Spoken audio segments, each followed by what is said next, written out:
Sister Wives 1 on one recap. Robyn shuts down claims she's submissive to Kody, and more reunion revelations refers to a key episode from the Sister Wives one-on-one special, which serves as the reunion/tell-all format for the long-running TLC reality series. Hello, friends. Welcome to the Daily Gossip News Update. I'm Olivia, and I hope you're well by God's grace. Please subscribe to the channel and press the bell icon for more updates. This particular segment aired in early January 2026, focusing heavily on Kody Brown addressing criticisms from Kody's ex-wives, Meri Brown, Janelle Brown, and Christine Brown, amid the family's ongoing fallout from the collapse of their polygamous structure. The show has evolved dramatically by this point. Kody Brown, 56, is now in a monogamous marriage with Kody Brown, 47, his fourth and only remaining wife, legally married in 2014 after a spiritual union in 2010. The other three wives, Christine, who left in 2021, Janelle, and Meri, who separated spiritually years earlier but finalized divorce later, have all exited the plural marriage, citing issues like favoritism toward Robyn, Kody's emotional distance, strict COVID rules that isolated the family, and unresolved conflicts over finances, land, notably Coyote Pass, and trust. This reunion special, part of what appears to be season 19 or 20 coverage with one-on-one interviews conducted by host Sukanya Krishnan, dives deep into lingering accusations, defenses, and no-holds-barred confrontations. Below is a comprehensive recap and analysis of the major revelations, drawing from the core focus on Robyn's submissive denial and broader drama. Kody Brown directly rejects the submissive label. One of the most talked about moments came when Robyn was confronted about comments from Janelle and echoed by others, suggesting Robyn embodies the submissive wife archetype that Kody supposedly prefers: quiet, compliant, and deferential, contrasting with the more independent personalities of his first three wives. Robyn, 47, firmly shut it down during her sit-down with Krishnan. "No, I think I work with my husband," she stated plainly, emphasizing partnership over submission. She described their dynamic as collaborative. They negotiate through things rather than one dominating the other. When pressed on perceptions from the ex-wives, Robyn dismissed much of it with indifference, saying she doesn't care about alleged girl games, like teasing or jabs during a group Zoom call earlier in the season. In a particularly pointed response, she speculated that the ex-wives' criticisms stem from jealousy. "I think they're just trying to figure out why Kody loves me."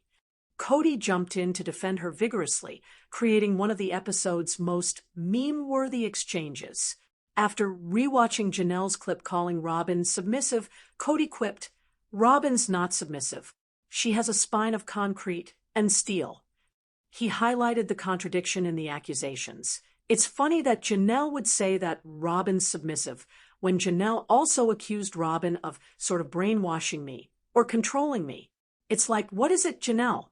Am I Robyn's puppet, or is she mine? Kody framed their relationship as a true partnership, insisting they negotiate and align rather than one submitting to the other. This back and forth underscored a recurring theme: Kody and Robyn positioning themselves as victims of mischaracterization, while the ex-wives in prior episodes argued Robyn's influence quietly shifted family dynamics toward monogamy and favoritism. Kody accuses ex-wives of scapegoating Robyn. Throughout the special, Kody repeatedly claimed his exes used Robyn as a scapegoat for their own marital failures with him. He alleged that issues in his relationships with Meri, Janelle, and Christine were blamed on Robyn to avoid accountability. Examples included claims that the ex-wives would tattle dynamics or twist words, with Robyn supposedly relaying info to Kody in ways that escalated conflicts. Kody expressed a desire for the hurt to end, but showed little reconciliation. "Trust," he said, "once murdered cannot be resurrected, usually." Robyn echoed this, insisting she had no reason for Meri to distrust her after years of friendship. She referenced past support, like during Meri's infamous catfishing scandal, denying any betrayal or gossiping. Broader reunion revelations and ongoing tensions. The episode didn't limit itself to the submissive debate. Several other bombshells and recaps emerged. Trust and betrayal issues. Meri and Christine maintained they had valid reasons not to trust Robyn, citing patterns of her allegedly using private conversations against them or siding with Kody. Robyn denied this outright, claiming she had Meri's back multiple times. No apologies needed. When asked if she needed apologies from the exes, Robyn said, "I think I'm fine," signaling no interest in mending fences. Coyote Pass drama echoes, though not the central focus here. References to land sales, NDAs, and financial inequities surfaced. Robyn reportedly felt pressured by Kody on property decisions and even called him out hard at times, reinforcing her non-submissive stance. Family fallout reflections. Kody and Robyn remained united, with him backing her consistently. The ex-wives, in their segments, portrayed Kody as having changed dramatically, possibly influenced by Robyn, though he deflected by calling out inconsistencies in their criticisms. Fan reactions, seen across platforms like Reddit and social media, were polarized. Some viewed Robyn's denial as proof of strength and partnership, while others saw irony, arguing her actions aligned with the very dynamics the ex-wives criticized. Clips of Kody's puppet line went viral for their defensiveness. Why this episode mattered in the larger Sister Wives saga. By 2026, Sister Wives had shifted from documenting plural marriage to dissecting its painful implosion. This one special marked a rare moment where Robyn took center stage to rewrite narratives about her role. Instead of the quiet fourth wife, she and Kody portrayed her as an equal partner who endured scapegoating. The revelations highlighted irreparable rifts. No full reconciliations occurred, apologies were sparse, and blame-shifting dominated. It left viewers with Kody and Robyn as a monogamous unit, while the ex-wives moved forward independently. Christine remarried, Janelle focused on her kids and finances, and Meri pursued personal growth. Ultimately, the episode reinforced the show's core drama: jealousy, mismatched expectations in polygamy, and the human cost of family fractures. Robyn's shutdown of the submissive claims wasn't just a rebuttal. It was a declaration that she's not the villain or victim the narrative sometimes paints her as, but a woman who works with her husband in a relationship that outlasted the others. Sister Wives star reveals she considered polygamy after marrying husband, picked out women. A deep dive into Michael T. Padrone's surprising confession.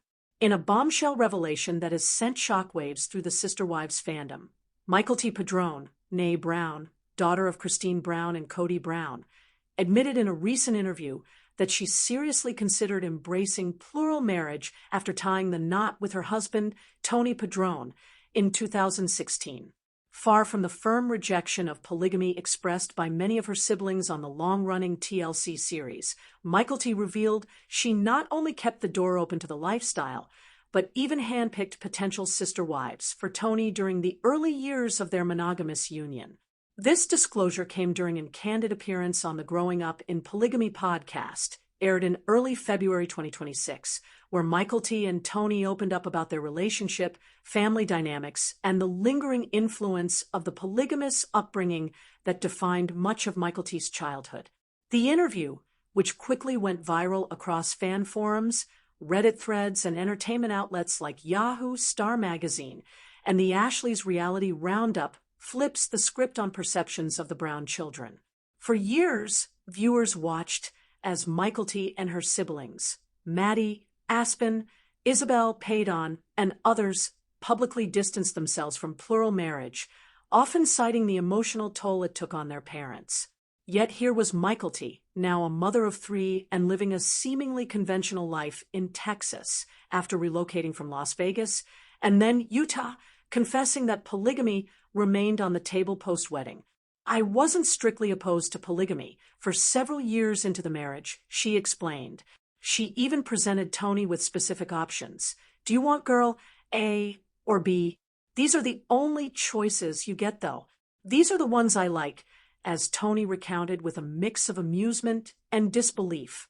The revelation raises fascinating questions about internalized beliefs, cultural conditioning, and personal evolution within fundamentalist Mormon offshoots like the Apostolic United Brethren, AUB, the group the Browns were loosely affiliated with during much of Sister Wives' run.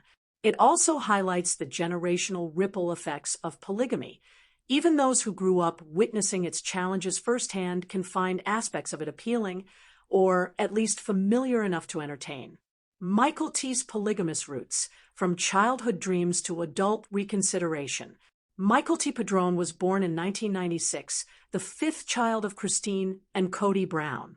Raised in a bustling, plural household that eventually included 4 wives, Meri, Janelle, Christine, and Robyn, and 18 children total, Michael T. experienced polygamy at its most visible and documented.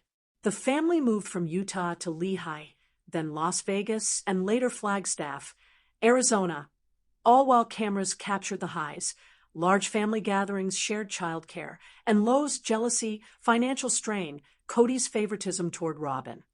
On the show, particularly in the mid-2010s episodes around her own courtship and wedding to Tony, a non-polygamist from Mexico with no ties to fundamentalist Mormonism, Michael T. appeared adamant against plural marriage. In Couch Confessionals, she echoed her siblings, "I'm not going to live polygamy. I don't think that's for me." During her 2016 wedding special, she emphasized building a life separate from her parents' model. But the podcast interview peels back layers.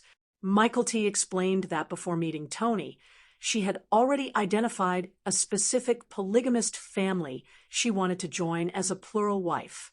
"I had my polygamist family picked out," she said, noting that in certain polygamous cultures, it's traditional for a woman to approach an existing couple about joining. She never followed through with approaching them, but the idea lingered. After marrying Tony, a monogamous man she met through family connections, Michael T. admitted the concept didn't vanish overnight. For the first few years, she floated the idea to him, "We could join. We could do polygamy." Tony, described by Michael T. as having crazy hair like my dad, and jokingly called made to be a polygamist, pushed back. He wasn't interested, and over time, Michael T. let the notion fade. The girl A or B moment, as recounted by Tony, became a lighthearted but telling anecdote. Michael T. had mentally vetted potential additions, women she knew and approved of, framing it almost like curating a family expansion. Tony's response? Firm rejection, with humor. He wasn't open to sharing, and the couple has since built a monogamous life with their children, twins in 2021, another child later. Tony Padron's perspective, the outsider's view on polygamy. Tony, who joined the Brown family as an outsider, not raised in the faith or culture, provided crucial context. He described Michael T.'s early suggestions as playful yet persistent, but never coercive. She was like, "These are the ones I like," he recalled, emphasizing that he shut it down quickly. Tony's background, no exposure to plural marriage, made the concept foreign and unappealing. Yet he expressed appreciation for Michael T.'s family, even as he navigated the complexities of in-laws still entangled in the lifestyle, at least until the show's later seasons documented the breakdowns. This dynamic underscores a broader theme in Sister Wives, how polygamy intersects with interfaith or intercultural marriages. Tony's refusal helped solidify their monogamous path, but Michael T.'s willingness to consider it shows how deeply the ideology can embed itself, even in those who outwardly reject it. Broader context, the Brown kids and polygamy rejection. Michael T.'s confession stands out because it contrasts sharply with her siblings' stances. None of Kody's 18 children have expressed interest in practicing plural marriage. Maddie Brown Brush, eldest daughter of Janelle, focused on her own family and career. Aspen Thompson, Christine's daughter, explicitly said on her wedding episode, "I don't want to do plural marriage." Gabe Brown, Janelle's son, called it beautiful for those that desire it, but not for him. Isabel Brown, Christine's daughter, appreciated the sibling bonds, but wouldn't choose it for her future kids. Others, like Paydon and Savannah, have echoed similar sentiments. Mykelti herself had previously said the Vegas years shifted her views, realizing the unfairness. None of them, the parents, got what they needed out of a marriage. Her post-marriage reconsideration suggests a more nuanced journey, perhaps nostalgia for the communal aspects, or a phase of testing boundaries before fully committing to monogamy. Fan reactions and cultural implications. The story exploded online. Reddit's r/sisterwives and r/TL sisterwives threads debated authenticity. Some called it clickbait or content for the podcast, noting Mykelti's past statements against polygamy. Others saw it as genuine growth, proof that indoctrination doesn't vanish instantly. Critics pointed out irony. The children raised in polygamy largely reject it, while one briefly entertained it after escaping the household structure. Supporters praised Mykelti's honesty, viewing it as humanizing rather than hypocritical. Culturally, it spotlights how polygamy, particularly in fundamentalist Mormon contexts, often frames women as initiators in certain ways, approaching families vetting additions contrary to stereotypes of pure male-driven patriarchy. Where Mykelti stands today. As of 2026, Mykelti and Tony remain happily monogamous, focusing on parenting and occasional media appearances. Mykelti has carved out a niche as a family vlogger and podcaster, occasionally reflecting on her upbringing without endorsing polygamy. Her revelation doesn't signal a return to the lifestyle, it's more a window into a transitional mindset. It humanizes the Brown kids beyond the show's narrative, showing that leaving polygamy is rarely a straight line. In the end, Mykelti's story adds another layer to Sister Wives' legacy, a multi-generational saga of faith, family, and finding one's own path amid the ruins of a once-celebrated plural ideal. Christine Brown asks, how late is too late to keep Christmas decorations up at her Utah home on February 5th? A lighthearted holiday hangover in the midst of a new chapter. On February 5th, 2026, Sister Wives star Christine Brown Woolley did what millions of people secretly or not so secretly contemplate every year.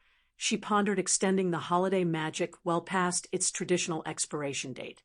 In a relatable Instagram post from her cozy Utah home, Christine shared that she was finally putting up her Christmas decorations, yes, in early February, and openly asked her followers, be honest, how late is too late to keep them up?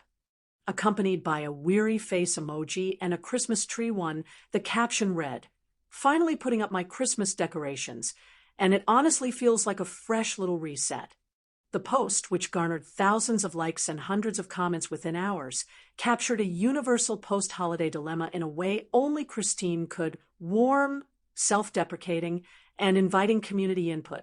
For fans of the long-running TLC series, it was a charming glimpse into Christine's life post-divorce from Kody Brown, now thriving in her marriage to David Woolley and settled in a beautiful Utah home that represents independence, joy, and a slower pace. This moment wasn't just about twinkling lights and evergreen wreaths. It tapped into broader themes of timing, personal joy, seasonal traditions, and the freedom to do things on your own schedule after years in a high-pressure, plural family dynamic. The Instagram post that sparked a conversation. Christine's February 5th, 2026, Instagram carousel featured glimpses of her home decked out in classic Christmas cheer. A beautifully lit tree, perhaps some garlands, stockings, and seasonal accents that she described as a fresh little reset. Notably, she admitted to only just putting them up more than a month after Christmas Day, turning what could have been embarrassment into an endearing poll for her audience. The question, how late is too late, invited a flood of responses. Fans chimed in with everything from strict January 1st deadlines to until the snow melts, or even Valentine's Day is the new cutoff. Some share their own stories. I keep mine up until March. Winter needs all the cheer it can get. Others joked, girl, you're living my dream. Christmas in February sounds perfect. A few teased gently about the delay, but the overwhelming tone was supportive and fun. This interactive style is signature Christine. Since leaving the Brown family in 2021, she's used social media to connect authentically, sharing cooking videos, family updates, travel adventures with David, and glimpses of her Airbnb ventures in Hurricane, Utah. The Christmas decor post fit perfectly into that pattern: vulnerable, humorous, and community-focused. Why February? Christine's holiday timeline in 2025 to 2026. To understand the delay, consider Christine's life in late 2025 and early 2026. The holidays are a busy time for anyone, but for Christine, they often involve family gatherings, content creation, and managing her short-term rental properties near Zion National Park. She and David frequently travel Moab, Capitol Reef, and other Utah spots for relaxation and content. In prior years, Christine has shared elaborate Christmas setups, themed trees, outdoor lights, and family traditions. But in 2025, perhaps due to a packed schedule or a deliberate choice to savor a quieter season, the decorations stayed boxed longer. By early February, with winter still firmly in place in Utah, snowy mountains, chilly evenings, pulling them out felt like extending the cozy vibe rather than being late. She framed it positively: a reset after the chaos of the Sister Wives reunion specials, ongoing family dynamics with her children, and building her life with David. Taking time for holiday joy on her terms made sense. It also reflected a shift. Post-polygamy, Christine prioritizes what brings her peace, not rigid timelines. The great debate: when should Christmas decor come down? Christine's question reignited an age-old cultural debate. Traditionalists say Epiphany, January 6th. In many Christian traditions, the 12 days of Christmas end here, decor down the next day. New Year's Day, secular folks often pack up right after midnight on January 1st. Super Bowl Sunday or Valentine's Day, popular modern cutoffs, blending holidays. But a growing contingent keeps things up longer, especially in colder climates. Until spring. Some argue winter needs cheer until March or April. No rules, as long as it makes you happy, became a common reply to Christine's post. Psychologically, there's merit to this. Studies on seasonal affective disorder, SAD, suggest holiday lights and warmth combat winter blues. In Utah's snowy February, twinkling trees provide comfort. Christine's delay might have been intuitive self-care. Christine's home tour context: a space built for joy. Christine and David's Utah home tour, featured in media around 2024 to 2025, emphasizes comfort. Open living areas, neutral tones with pops of color, and space for family. It's a far cry from the crowded Flagstaff rentals or Vegas McMansion of her past. Decorating in February let her infuse fresh energy into a home that's truly hers. Fans love these glimpses. Her style is approachable, mixing rustic, cozy, and festive elements. The post showed her embracing that freedom. Fan reactions and broader resonance. Comments range from empathetic, "Life happens. Decorate when you can," to playful, "You're starting a new trend. Groundhog Day Christmas." Some tied it to her journey. "After everything you've been through, keep those lights up forever if it makes you smile." It resonated because Christine represents reinvention, leaving a 27-year plural marriage, navigating public scrutiny, and finding love again. She's earned the right to savor Christmas whenever she wants. Holiday traditions in the Brown family legacy. Historically, the Browns went big on holidays. Massive trees, group photos, elaborate meals. Christine often led cooking and decorating. Post-separation, her celebrations became more intimate, focusing on her kids: Aspen, Michael-T, Paydon, Gwendolyn, Isabel, and David. This February post might signal evolving traditions: flexible, joy-centered, less performative. Is Sister Wives ending? Fans react to season finale, the emotional close of season 20, and what it means for the future of the TLC hit. In early February 2026, the season 20 finale of Sister Wives, titled something along the lines of One-on-One, Part 4, or the culminating tell-all episode, aired on TLC, leaving viewers with a mix of closure, unresolved tension, and a lingering question that dominated social media. Is this the end of the road for the long-running reality series? The episode, which wrapped up the emotional one-on-one interviews with host Sukanya Krishnan, featured reflections from Kody Brown, Robyn Brown, Meri Brown, Janelle Brown, and Christine Brown, now Christine Woolley, touching on regrets, apologies, new beginnings, and the irreversible fractures in the once-plural family. Headlines like parades, "Is Sister Wives ending?" Fans react to season finale, published February 4th, 2026, captured the buzz perfectly. Fans flooded Reddit, Facebook groups, YouTube comments, and X, formerly Twitter, with speculation that the finale felt more like a series send-off than a seasonal cliffhanger.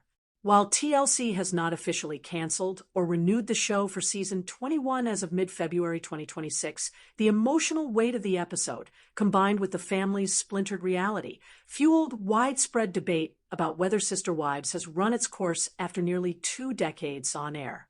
The season 20 finale, what happened in the final episode, season 20, which focused heavily on the aftermath of the polygamous family's complete dissolution, culminated in a multi-part, one-on-one, tell-all format rather than a traditional group reunion, a shift that began in earlier seasons due to the ex-wives' refusal to film together. The finale episode, around episode 18 or 19, depending on counting, included Kody's apology tour. Kody offered what many fans called a half-hearted or self-serving apology, primarily directed toward Robyn. He asked for forgiveness in a moment that felt performative to viewers, while showing little accountability toward Meri, Janelle, or Christine. One poignant line had him insisting he can't be told I'm the reason for Meri's darkest times, despite her long-standing complaints about emotional neglect. Robyn's defenses and reflections. Robyn maintained her stance from earlier specials, denying control or favoritism while emphasizing partnership with Kody.